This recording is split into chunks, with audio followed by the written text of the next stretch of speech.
idea of, ensuring that your leader assessment process is able to address some of your strategic development needs is always on top of the mind of key leaders within any organization. So the themes that we would want to cover today are, what does leader assessment look like today, and what are the needs for any organization in this space? How is leader assessment being used to meet strategic development objectives specifically? And what are some of the best practices for assessing and developing leaders for tomorrow's challenges? So, as part of the agenda today, what we'll try to cover is, the current state of assessment centers, talk about some best practices, and also share some of Wright's perspectives on leader assessment. To share all these points with you, we have with us Sean Deneen. Sean is a principal consultant with Wright Management for the Greater China region. He is an expert on leadership and organizational assessment, and also leads our Asia Pacific Center of Excellence on Leadership Assessment. His focus is on the design of assessment and development initiatives to help organizations improve selection and retention practices, enhance succession management, and identify or accelerate development of high performers. Sean's area of expertise includes the design and implementation of both individual and organizational assessment instruments, and he also focuses on the development and interpretation of organizational surveys and individual assessment tools. So with this, I'd like to hand it over to Sean, who will be our presenter today, and we'd welcome your questions towards the end of the presentation, and we'll address them one by one for sure. Thank you. Over to you, Sean. Great. Thanks, Tahina, and good morning, everybody. It's a pleasure to be here today and to continue the great discussion that's been taking place around how organizations can prepare leaders for the human age, particularly with regards to leader assessment. And I'll be focusing again on the topic of leader assessment and how that can be leveraged to meet the strategic development needs of organizations, with particular focus on the assessment center methodology. And many organizations are utilizing assessment centers for a variety of talent management objectives, whether that's helping to select prospective talent within the organization, to identify and promote high potential leaders, to develop existing leaders, to evaluate strengths and opportunities for growth. So there are a number of different applications for the assessment center methodology, and historically it's been one of the most powerful predictors of future performance in the assessment space. And what I'd like to do is to share first a little bit about what we mean by a traditional assessment center, and talk about some, I guess, alarming trends that we've seen over the past recent years that are impacting the validity of the assessment centers, and hopefully to spur some thought on your side to think about how can we be doing this better if we are using the assessment center methodology. How can we do this better? How can we do it to meet the strategic development needs of my organization? What I'd like to do is start with a definition of what a traditional assessment center is. And, when we talk about a traditional assessment center, generally that involves the use of some simulations and exercises to observe behaviors of a selected group of participants. Usually we're looking at anywhere between 10 to 12 competencies. These simulations themselves can be done in an individual or one-to-one format, usually through some sort of a role play scenario, but can also be done in a group-based format. A common one is a leaderless group discussion. Generally, in a traditional assessment center, we have materials that are distributed to individuals in a paper and pencil format, and in a very structured and and time-sensitive way. It also involves the use of trained assessors who observe the behaviors of participants and make some independent evaluations, whether or not that was a good thing or a negative thing. And ultimately, there are multiple sources of information that are gathered and integrated and typically debated among assessors in terms of what that independent evaluation should be.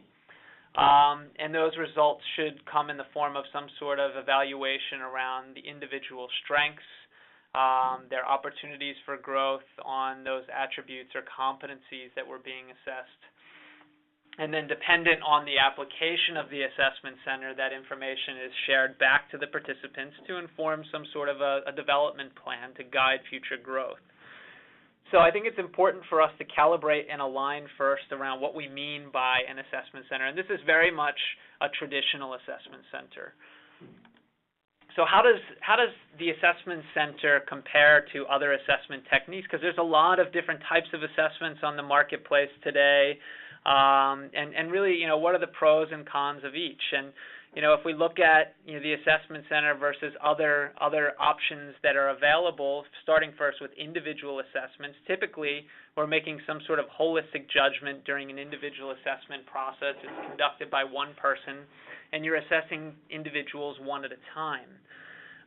When we look at the assessment center method, we're looking at judgments from a number of different sources combined into one overall rating. Those judgments are made by multiple raters, and we're generally able to accommodate multiple individuals simultaneously in an assessment center.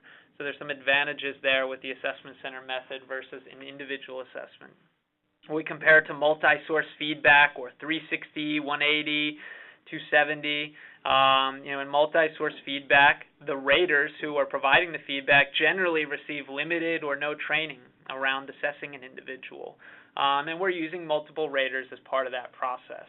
When compared to the assessment center method, we have multiple assessors involved, and those assessors generally should be receiving extensive training on how to evaluate and score individuals that are going through an assessment center. Compared to a behavioral interview where we're looking at a self-report on past behavior, one of the key challenges with the behavioral interview, it's something that can be faked. With an assessment center, we're observing behavior to predict behavior. So we're observing their behavior in a simulated environment to predict how they might perform in the future. And that's something that's very difficult to fake because we're actually asking them to demonstrate behavior. If we look at other options such as situational interviews or a judgment where we're reporting out on what intentions we might take rather than actually behaving. So and that's the nice part of the assessment center is that you're actually observing behavior.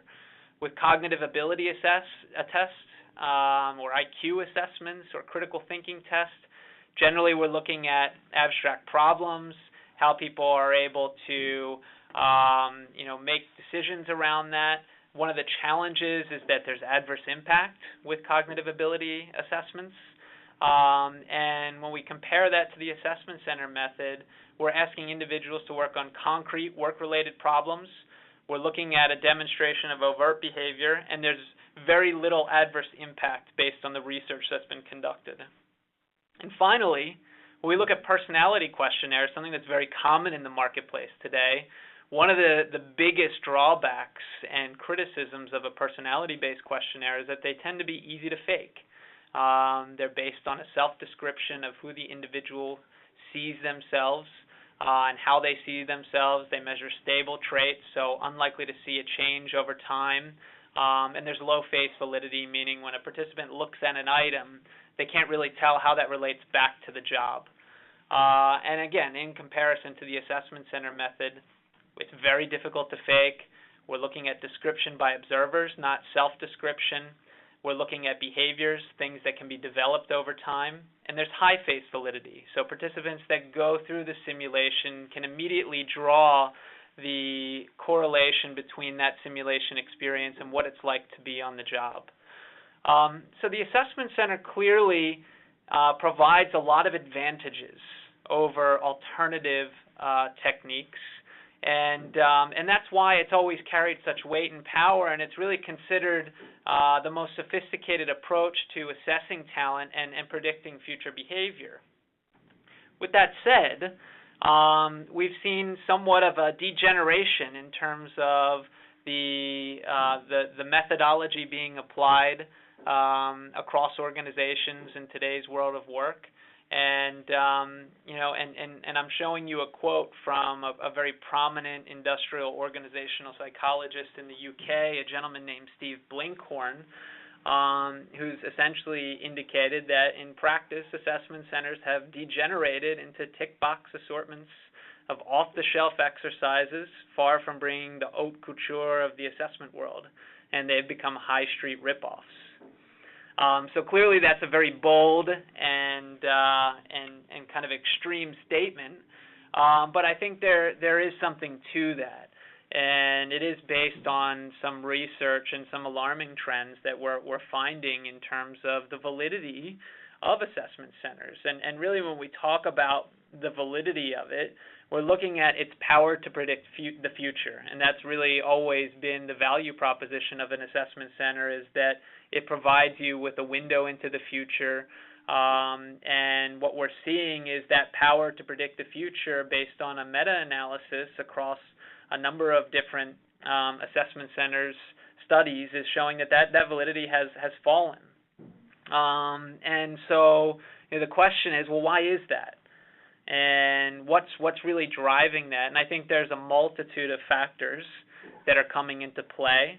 I think a major one that's coming into play is that in most organizations in today's world, there's a pressure to really reduce costs, to do more with less. And when you're facing that intense pressure to reduce costs, sometimes there's corner cutting. So the rigor and practice of applying the methodology of the assessment center, which is very time-consuming and tends to be very expensive, was probably jeopardized in certain cases. What we're also seeing is that more and more professionals are claiming to offer this type of service or solution without really having the proper qualifications or without really having the evidence to support that their assessment center is actually predictive of a future performance. We're also seeing many organizations take the assessment center methodology and internalizing it and running it with internal resources. But one of the challenges with that is that not all organizations are being disciplined about training their assessors in the proper manner.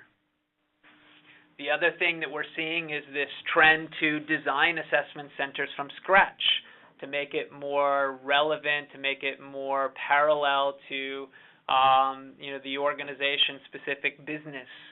And certainly that requires some risk as well, because at the end of the day, what you design may not predict what you're hoping it to predict, and it requires some longitudinal studies to determine that.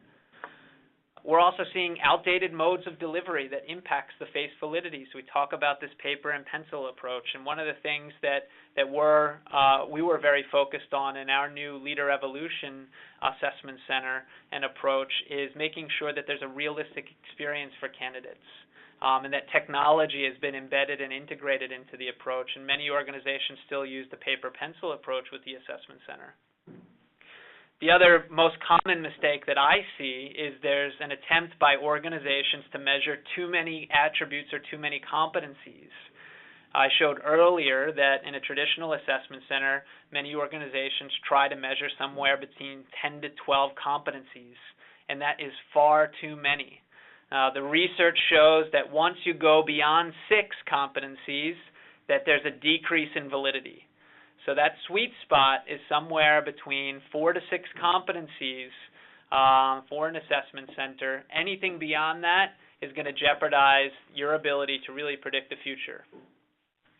And then finally, what we're seeing is that many organizations are really putting blind faith in this process. They say, well, the assessment center, it requires a lot of effort, a lot of time. It tends to be relatively expensive compared to other methodologies and approaches. It must work.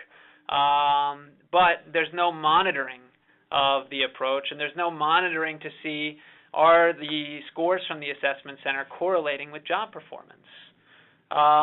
So I think there's a number of different factors here in summary that are that are kind of driving this, this decline in validity. And it's something that, I encourage each of you to think about. Are we falling into one of these traps? And if so, do we need to reevaluate how we are applying the assessment center in our organizations? And with that said, I want to bring you back to a little bit about how we approach assessment centers, and talk about some best practices, things that are really important. If you're going to do this right, what are the fundamental ways that you can do it? What are the things that you need to do to ensure that when you're utilizing the assessment center to drive the strategic development of individuals and leaders within your organization, that the output is going to enable that. And so what I'm going to show you here are some of the characteristics that we focus on in terms of how we approach assessment centers. And first and foremost, we make sure that whenever we're implementing an assessment center, it takes into account the business situation. Without a thorough understanding of the business strategy, the key business imperatives, the challenges that exist within the organization, what's required to be successful in the future, without that context, the assessment center is useless. So it needs to really be relevant to the business. There needs to be that linkage there. It needs to be reliable. So it needs to be able to consistently, predict what it should predict over and over again. And that's something that's very important to us. It needs to be valid. So the decisions that are made from part of this process need to link back to performance. And that's something that we try to do with all of our clients, is to set up a system in advance to ensure that the assessment results can then go back and be correlated with job performance, so that we can adjust the process and make it even more accurate over time. It needs to be data-based. So the value of the assessment center is its objectivity. So bringing objective data to make informed decisions is critical. It also needs to be practical. It needs to be something that's not overly complicated, overly complex, something that is cost-efficient, but also that carries the rigor of being able to make the decisions that you need to make. And for us, it's also important that when we're putting an assessment center in place, that it's scalable. It's something that can be scaled, that can be replicated in many parts of the organization. So these are some of the fundamental design characteristics that we take into account when putting in place an assessment center. In order to do that, we have an approach here. And what you're seeing on the slide now is our approach to leader evolution. And leader evolution is how we help organizations to assess and develop their leaders for the future, utilizing the assessment center methodology. And you can see it right here, the cornerstone of this leader evolution process, right at the center, is the business strategy. So we spend ample time up front understanding what the strategy is, where the organization is going, what those key imperatives are, generally through some key stakeholder interviews with business leaders. The other most very, very critical aspect is the communication strategy. So who needs to know about this? How is the data going to be used? So we'll talk a little bit more about that. Putting in place a leader success profile. So what does success look like for leaders? What are the key competencies that they need? What do they need to know? And then based on that success profile, putting in place an assessment process that's going to allow us to measure those elements multiple times. And then from there, it's about delivery and execution. So executing the Evolution Center, providing feedback both to the individual and to the organization, and utilizing that data to really accelerate development, and then finally measuring the impact of that. So these are the key factors and the key steps and key milestones that we take into account when we're putting in place our leader evolution approach, and which the assessment center is really the cornerstone. Let me talk a little bit about the communication strategy. This is something that's sometimes overlooked. So for us, and whenever you're implementing an assessment center in your organization, it's absolutely critical that you think about who needs to know about this, what messages do you need to deliver, how are you going to deliver this, What are the outcomes that you're hoping to achieve from that? And so we typically put together a key stakeholder map to help us outline who that should be, how that's going to happen. That may be through a series of memos, face-to-face meetings, webinars, ultimately to make sure that all stakeholders have been taken into consideration, that all stakeholders understand what the process entails, how the data is going to be used, what the objectives are, etc. So the communication strategy is absolutely critical and something that shouldn't be overlooked. Once you've got that communication strategy in place, the next thing is to develop what we call the leader success profile. And a leader success profile is a more targeted, more specific version of a competency framework where we're looking at 4 key elements. We're looking at capabilities or competencies, and generally we're looking at 5 or 6 that are most critical for the target role that you're looking to assess. We're looking at personal attributes. We're looking at experience, so what experience is going to be required to be successful in the target role or at the target leadership level, and what knowledge is going to be required. So ultimately, what is it going to take to be a successful leader at your organization in the future? We try to build that success profile so that it's future-focused, so that it allows you to develop individuals towards more of an aspirational state. You know, this is an example of what that looks like in more specific detail. So you see on the top left what I do well under capabilities are the 6 competencies. And again, that's right in that sweet spot. We don't want to go beyond 6 because it becomes too difficult to measure, too difficult to evaluate. So ideally you have anywhere between 4 to 6 competencies that'll fall within those capabilities. In addition to competencies, you see knowledge. So what do these individuals need to know that are going to enable them to be successful? What are the personal attributes? You know, generally these are personality factors or things that are difficult to develop that you want to have in your future leaders. And then what kind of experience should they have to be successful in the future as well? What are the things that we need to ensure that they have before they transition into this role? So this should provide you with that benchmark, that yardstick that enables you to begin to think about, okay, we know what success looks like. Now, how are we going to measure it? And that's really the next step. And that's really where we're starting to think about configuring the assessment process around that success profile. And one of the key things that we talk about, and when we're looking at assessment, is that you know, there's no single assessment tool that's going to be a predictor of job performance. We like to use a multiple tool approach. And so you see here on the slide that we have cognitive ability tests, we have simulations, which would really represent the assessment center itself. We have personality assessments, and we have structured interview. The goal of using multiple assessment tools is to really piece together the puzzle of who this individual is by looking at them from a variety of angles. So with the assessment center or simulations, we're observing how they behave in a simulated environment that should reflect the day in the life of a leader in your organization. We're looking at, from a cognitive ability standpoint, do they have that mental horsepower, the critical thinking ability to deal with the complexity of being in a leadership role in your organization? We're looking at personality factors to get at some of those personal attributes in the success profile that are going to be required for leadership success in your organization. And then structured interview. What are some of their past accomplishments that have enabled them to be successful? So ultimately, that should help us to increase the accuracy and the power of our ability to predict the future.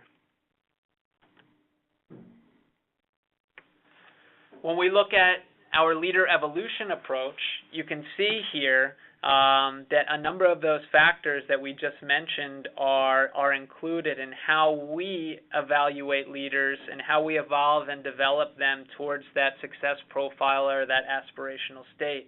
And the cornerstone here, right at the center, is you see something called EMCO. EMCO is our assessment center. It's one of our global assessment centers that we've run thousands of leaders through, and we've got really good validation data to demonstrate that it predicts future performance. So that's really the centerpiece of our leader evolution approach. And around MCO, we look at other things like cognitive ability. We like to use the Ravens a lot of times, but we also use other assessments as well for that. We have multi-rater assessment, multi-rater feedback as well, 360s. We have personality assessments. We like to use the Hogans, but we also use other personality-based instruments as well. And then we also look at past achievements, aspirations, etc. So these really kind of form the core and fundamental elements of what we look at during our leader evolution approach. And generally, we're tapping into these as we configure the assessment process around that success profile. And one of the things that we always do, and something that you should think about if you have an assessment center that you're utilizing within your organization, is to build a coverage grid, a competency coverage grid. And the competency coverage grid enables you to look across the different assessment inputs back at those 5 or 6 critical capabilities that you're trying to measure to ensure that you're measuring those in multiple ways. Ideally, you're looking at 3 measurements per competency, per capability, and this is going to help you see that. So you see there's an example here of where we're looking at different competencies on the left-hand side and how we're going to measure them through the different exercises that are going to take place during the assessment center, as well as some of the online assessments. So this is something that you should do as part of best practices and ensuring, again, that we're not going to just measure this competency once, but we're going to measure it multiple times to increase our confidence in making some sort of decision or evaluation. The other thing that is absolutely critical in preparing for an assessment center in your organizations and getting the outcomes that you'd like to get is assessor training. And this is something that I think many organizations overlook or they don't put enough time into. And there's some fundamental elements that should be a part of assessor training. And so I've listed them out here for your reference. And the first and most critical element of the assessor training is to ensure that every assessor has a clear understanding of the dimensions or competencies that are going to be assessed and their behavioral definitions.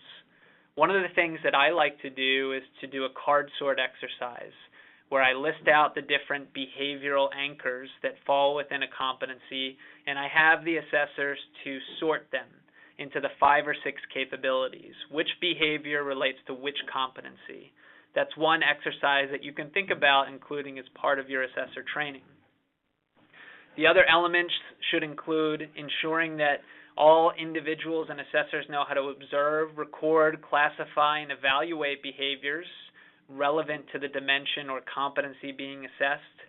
There should be plenty of time in the training devoted to understanding the content of the various exercises that are going to take place during the assessment center. So again, these could be individual or group-based exercises, role plays, presentations, simulations, and the dimensions targeted for those exercises or competencies. There should also be inclusion around observation and rating errors. A key thing is to be aware of is observer bias and rating bias and how to distinguish behaviors from inferences, something that many individuals struggle with without proper assessor training. The other thing that's very important is understanding the organization, the business strategy, the target role or job or leadership level that you are looking to assess. And then finally, giving accurate oral and written feedback as part of the process and displaying consistency in role-playing. So these are absolutely fundamental components to assessor training. There may be other elements that are part of it, but as you think back, particularly for those of you that have internalized the assessment center process and are utilizing internal resources, think back and evaluate whether or not you're doing these as part of your assessor training and preparing those individuals to support your assessment center activities. Ultimately, you can see there's some key objectives here. One is understanding the business, understanding the target role, understanding the assessment dimensions and the competencies, understanding the different assessment techniques and exercises and examples of actual behavior. What does excellent look like? What does not good look like? The ability to observe, record, and classify into the different competencies. So there should be practices where you're doing different role plays. There should be practices where you're observing a simulated role play and you're doing some calibration around that and some scoring around that. Understanding the assessment policy. So how is the data going to be used? Who's going to get access to it? Who's going to see any of the outputs that come out of it? That should be covered and should be one of the training objectives. People should walk away with an understanding of how to give feedback, and they should understand how to assume role player responsibilities for the various exercises. So one of the things that I talked about was rater bias, and there are a number of rater biases that are important to cover to ensure that you avoid observation errors. And I'll just point out a few of them here that we see individuals falling into the trap of. So the one at the top, the first and last person to present has an advantage and dominates the appraisal. There's that kind of recency effect that can bias it.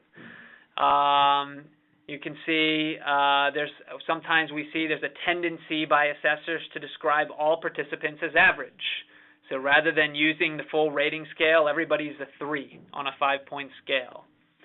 Sometimes it's tough for the assessor to kind of separate themselves from that participant role, and they may consider how he or she would solve the problem, and that can bias their overall evaluation.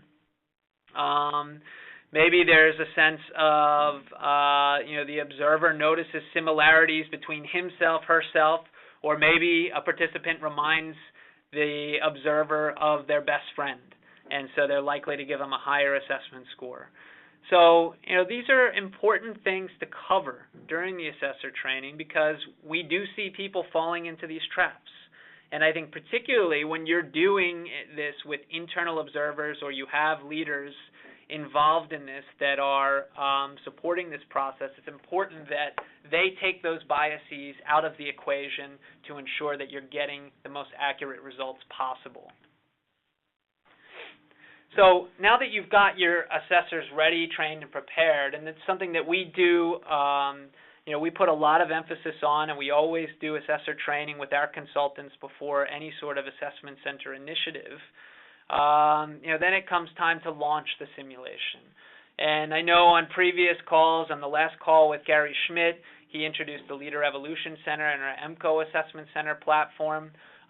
So I won't spend a lot of time into it, but one of the things that is really important to understand about this is that it's a technology-driven platform, meaning that it was very important for us to make sure that when participants go through the assessment center, that it reflects the way that work is being done in today's world of work, meaning that technology is integrated with the way that we do things. So there's an online inbox where participants receive emails that are directed to them with utilizing their name.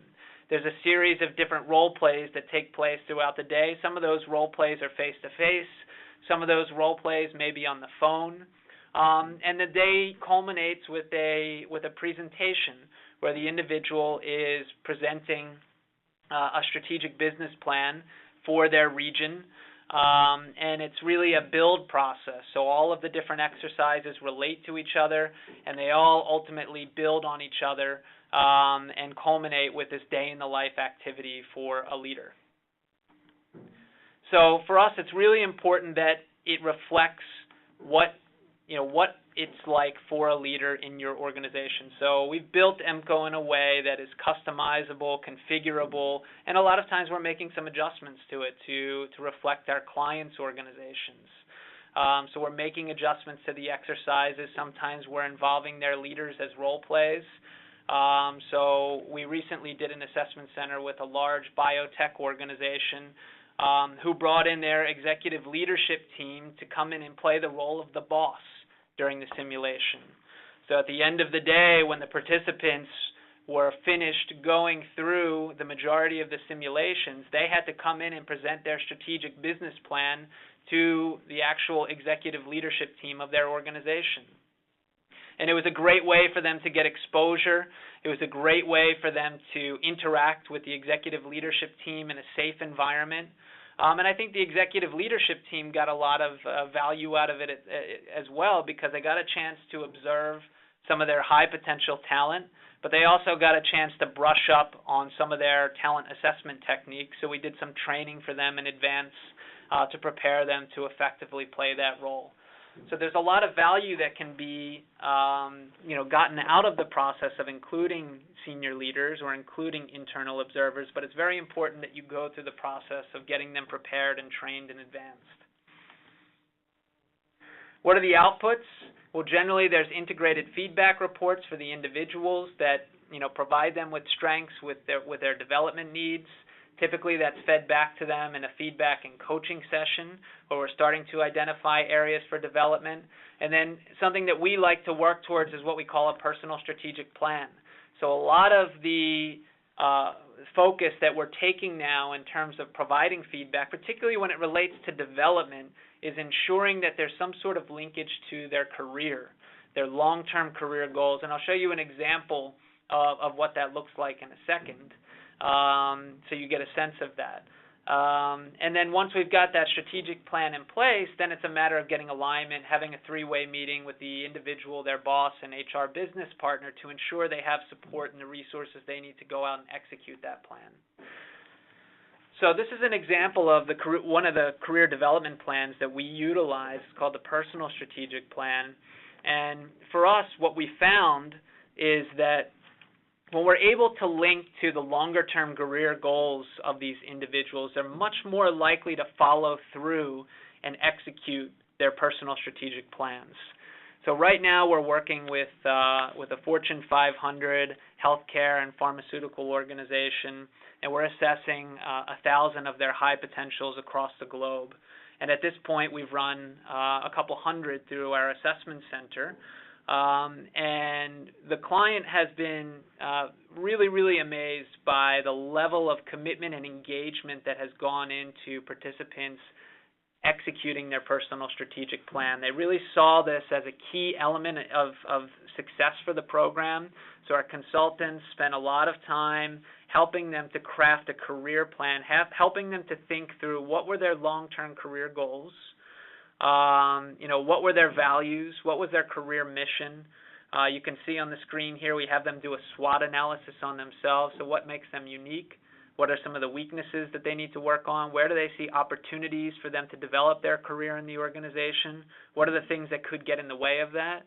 So there's a long-term perspective that we bring to the traditional development planning approach. And then we start to break down into some of the tactical elements. So based on that, based on what you found out through the assessment center process, what do you want to start focusing on now that's going to get you a bit closer to that long-term goal? And for us, it was key. When we started to do this, we found that people were much more engaged in the process, and they were much more likely to execute these plans. And one of the things that I think has always been a challenge for organizations is how do we get people to actually follow through? We invested all this amount in the assessment center. We invested in them creating their IDPs or individual development plans, and then nothing happens with it.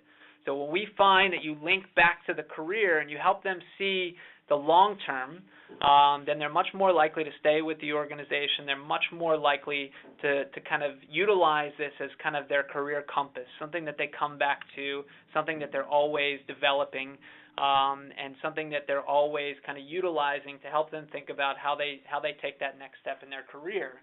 And that personal strategic plan is grounded in what we call our 4E principles, where we're helping individuals to think through experientially, what do you need to do? So what are some of the things that could be done on the job, whether that's rotation, stretch projects? What are some of the things from an exposure standpoint? Maybe that's working with a coach, working with a mentor in the organization that's going to help them develop some of those capabilities. And then education. What are some of the training courses that might be available? What are some of the books that you might want to read that are going to help you develop this capability? And you can see the percentages there, and obviously experiential is the most impactful in terms of growing and development. So these are the principles that we rely on in terms of helping individuals to craft and develop that personal strategic plan. The other thing that we look at are aggregate results. So many times when we're running individuals through these assessment centers, we're looking at kind of group level results. And just recently we did a project with an oil and gas company in Asia Pacific who wanted to do some succession planning for their executive committee members. 5 of the 6 of them were going to be retiring within the next 5 years, and they had a sense of who their high potentials were. So we ran about 25 individuals through the leader evolution approach. And we sat down with the executive committee and we said, look, here's what we found across your capabilities. These are the individuals that we feel have the most potential. These are the individuals that we feel are most ready. And here's where their strengths are. Here's where their gaps are. Here's what you need to do from a broader organizational standpoint to close those gaps. And we were able to use some data to drive a much more informative discussion to help them make better succession planning decisions. So they were able to accelerate the growth track of about 5 individuals that they feel can really kind of take that next step. So they're getting, more individualized, accelerated development approaches, and usually through one-on-one executive coaching. And then they've got about 5 to 10 individuals that they feel might have potential but are a bit further on. So they're getting a separate set of developmental support from the organization. So there's a way for them to now segment that talent and really to drive a much more effective succession planning process. What I'm showing you here is an example of more of a programmatic approach where, an organization may run a cohort of individuals through a high potential or action learning process where the first step is going through an assessment center, building self-awareness, helping them understand what they need to do to grow and develop, and then from there putting them on a programmatic approach to develop them. And so there's an education track where they're typically going through some workshops over what could be a 12-month period. They're having periodic one-to-one meetings with a mentor or their manager around their individual development plan or personal strategic plan. And then there's an action learning process, a facilitated action learning process where they're going through and tackling critical business issues either individually within groups, and there's a time for self-reflection and learning, and they're getting coaching around that, and they're getting exposure to leadership as part of it. So that's an example of a more systematic development program and roadmap. And then finally, it's about measurement. So we have a process in place. We partner with an organization called Metrics That Matter that enable us to measure the impact of both assessment initiatives and development initiatives to ensure, again, that the data that we're coming out with enables us to really predict future performance. And really we do this through a series of more sophisticated questionnaires where we're looking at individuals immediately after they go through an assessment and development initiative and then tracking things 3 to 6 months later, looking at performance data and able to kind of look at ROI and combine that information together to really, in a systematic way, measure the impact of the initiative. So before I open it up to questions, I just want to share a few closing thoughts and perspectives. We shared a lot of information here, and I hope this kind of spurs you to think about your assessment approaches. How are you doing them? Are you falling into some of the traps that I talked about earlier? Are there things that you're doing that can compromise the validity of the assessment process that you're utilizing in your organization? Try your best. Don't cut corners. I know we're all facing the pressure to do things more efficiently, more cost effectively, but making sure that you're utilizing proper methodology and best practices is absolutely critical. Otherwise, you're going to discount your top talent. Consider the number of competencies that you're attempting to measure. Again, think 5 to 6 maximum. Anything beyond that isn't going to add value. It's only going to take away. Ensure that you're integrating technology. So look back at your assessment center approaches and think about how real are they? Are participants feeling like this is a day in the life in my organization? If not, how can we bring some technology into that to enhance the realness of it, to enhance what we call that phase validity?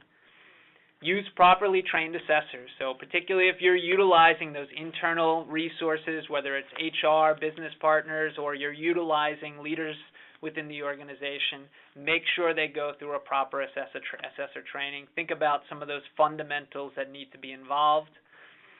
And then ensure there's relevancy and linkage to your business strategy. Make sure that there's a connection there. Make sure that the two are wedded together. And then consistently monitor impact and predictive validity.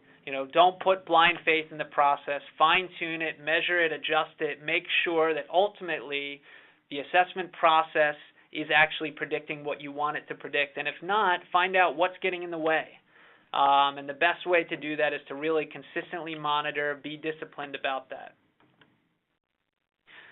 And, ultimately, our perspective is that while there's been a decline in the traditional assessment center approach and power of the methodology, when it's done right, it still is the strongest and most powerful predictor of future performance.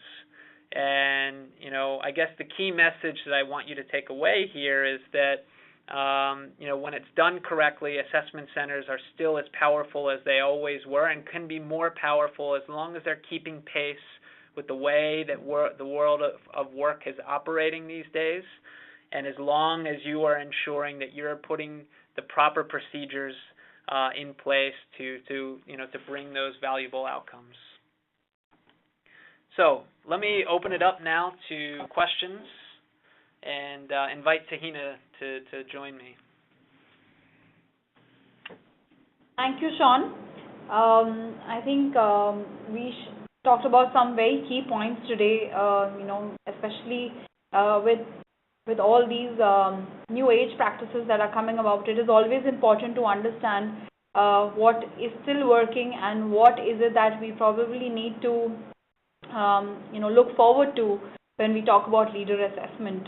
It is still a very integral part of our organization's process of identifying potential, and hence making sure that we are using the right techniques and the right methodology is always critical. So we'll open it up to questions, as Sean said, and I think there is one first question which has come in. I'll just read that out. So this is a question that is saying that nowadays people are assessing top leaders not only based on behavioral interview techniques, but they are going into competency-based behavioral event interview method. So could you share a little bit, thought behind this? Yeah. So, the behavioral event interview technique is a powerful technique when it's done correctly.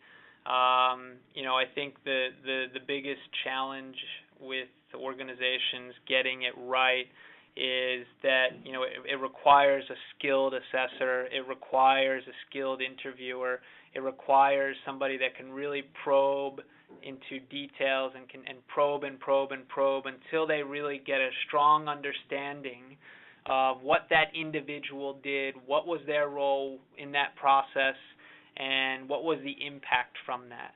And I think one of the challenges that I find particularly as you go up the ladder in organizations, is that the more senior individuals are, the better the better politicians they are, so to speak. Meaning that they know how to favorably position themselves, they know how to say the right thing, and unless you have a strong interviewer who can really correctly apply that behavioral event interview technique, I think it's going to be challenging to get some objective data and good data from that approach, particularly at the most senior levels.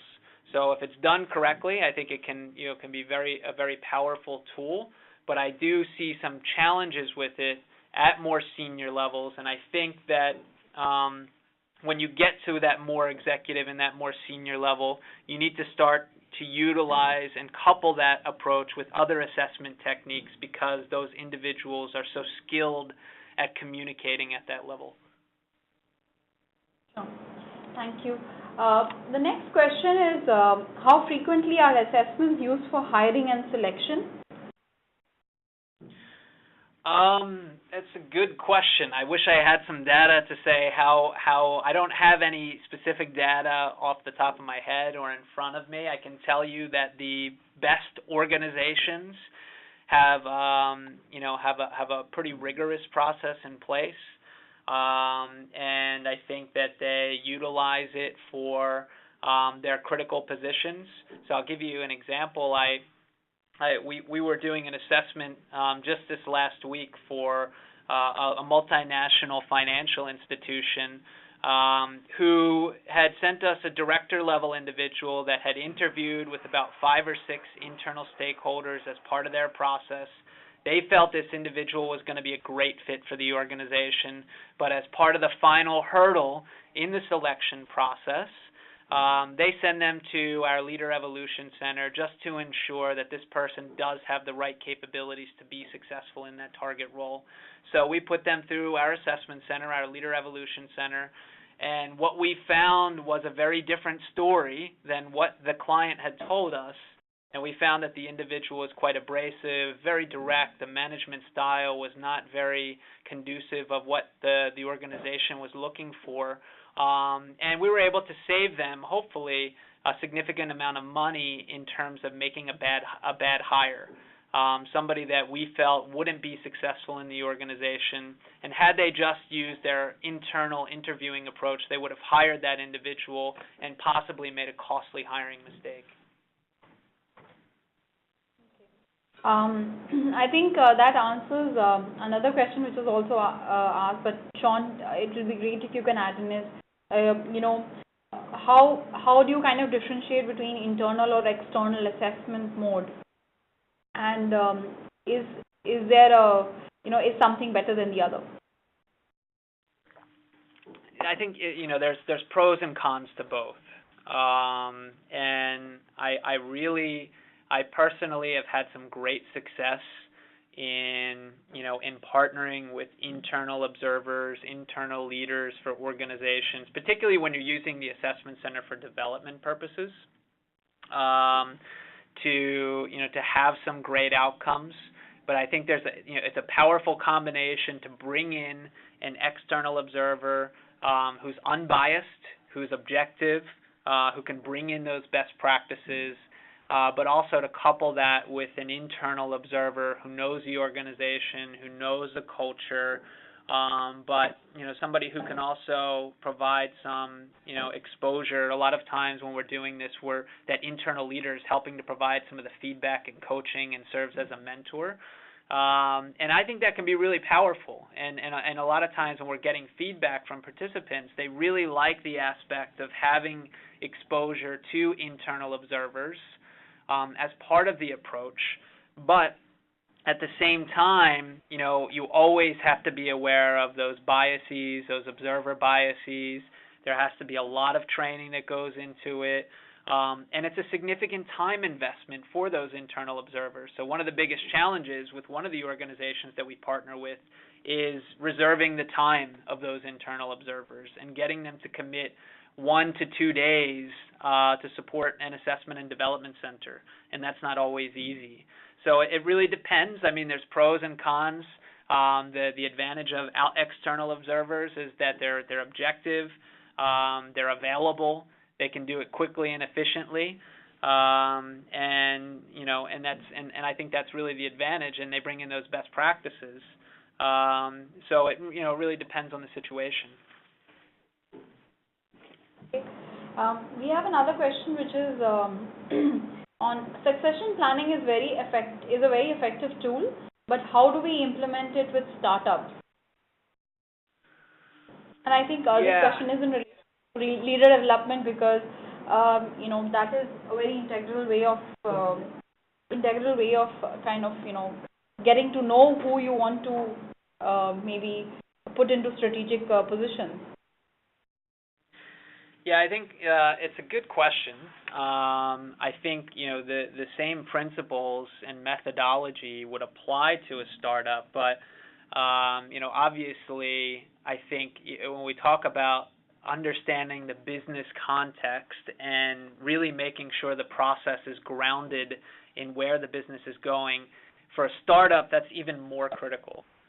because your business, where your business is right now versus where it might be 1 year from now, or even 2 years, 3 years from now, that could look drastically different.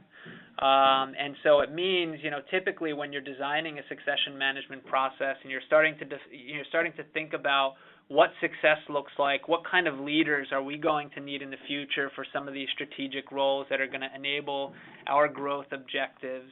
It really requires a visioning exercise with the leadership team and key stakeholders to think about, where do we want to be 5 years from now? Where do we want to be? And it's not always easy to think that far down the road as a startup, but having that vision, that aspirational approach, that forward-looking approach is absolutely critical with the startup. And defining a success profile based on that, and then building the process around that is the best way to go about it. So the process is the same, but the time that you might spend up front in really thinking about where the business is and where the business is going and what is it going to take to get there and to be successful, that might take some more time, and it may be a bit more challenging with the startup given the maturity of the business.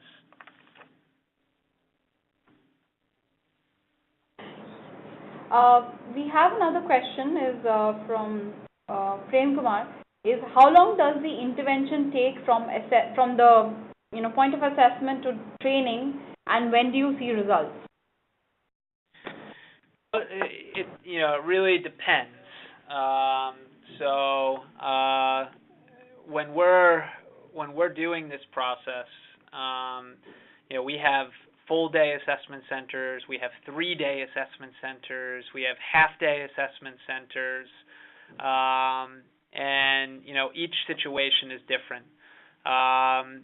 For the one example that I just talked about, where we were helping this client to utilize the assessment center for selection, the global financial institution, they sent us a candidate to go through the assessment process. There was some pre-work that took place 5 days in advance. They went through the assessment center. We provided them with a verbal recommendation, yes or no, in terms of a good hire or good fit for the role within 48 hours. And then within 5 days, they had a report to support that. So that's one example. For another client where we're assessing the top 1,000 high potentials, the global pharmaceutical and healthcare organization, they have a 3-day, what they call Leader Evolution Center, or Evolution Center for Leadership. And participants receive their integrated report, and they have a personal strategic plan in place by the end of day 3. So it's a 3-day process. Day 1 is all assessment and development center. They're going through a simulation. Day 2 is all feedback. So they're getting feedback on some of the online assessments that they completed. And day 3 is all coaching, helping them to put in place their personal strategic plan. So each individual walks out with that personal strategic plan from that session, and they're ready to go and execute it with the support of the organization. In terms of kind of tracking that longer term, well, then you need to start to look at the results, the outcomes from the assessment center, and you probably need to look at least 6 months into the future to start to see, are we having an impact from a performance standpoint? You could probably stretch it to 3 months, but generally you're looking at 6 months plus to start looking at performance data and starting to draw those correlations between the two. Thank you, Sean. So I think we have kind of come to the end of the session, and we definitely have a couple of more questions which we'll try to see if we can address individually. But thank you so much, Sean, for taking time and talking to us today. And I hope that for all the participants today, you've had some takeaways for you, and definitely something to kind of think about when you go back. We would love to hear from you again. If you have any individual questions, then please do write in to us, and we'll try to take them as many questions as we can. With this, I'd pass it back to Savita and request her to please close today's session. Thanks, Tolina. Once again, thank you everyone to be a part of this session, and thanks once again to the webinar partner, Rights Management. Sean, it was a great pleasure to hear you, and thanks for your time and your invaluable information that you've shared with us today. Once again, I'd like to thank everybody in the webinar audience for participating in today's presentation. We're sure to come back with many such more. This concludes today's webcast. Thank you very much, everybody.